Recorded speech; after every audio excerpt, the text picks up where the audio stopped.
everyone, my name is Monica Soyemi and I'm a real estate investor, international opera singer, and now real estate agent for the past 3 years.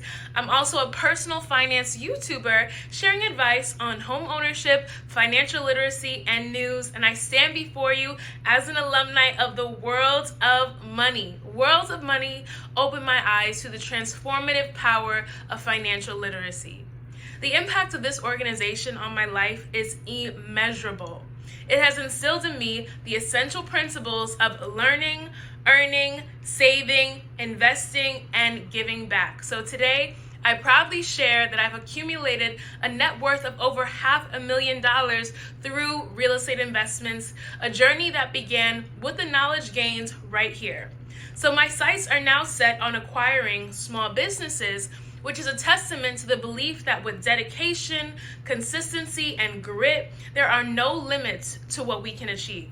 So I'll be acquiring my first small business right here in New York City.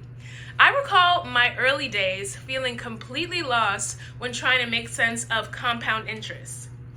I was so confused that I ended up calculating that I'd be a millionaire by the time I was 30, only to realize I'd misplaced a decimal point.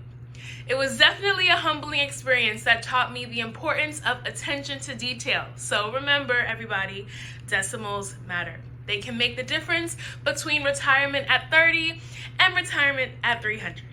But the world is indeed our oyster, and New York City adds its own unique flavor to the mix. So embrace this opportunity, enjoy the learning process, and do not be afraid to fall forward. So congrats, and just know, if I can do it, you can do it too.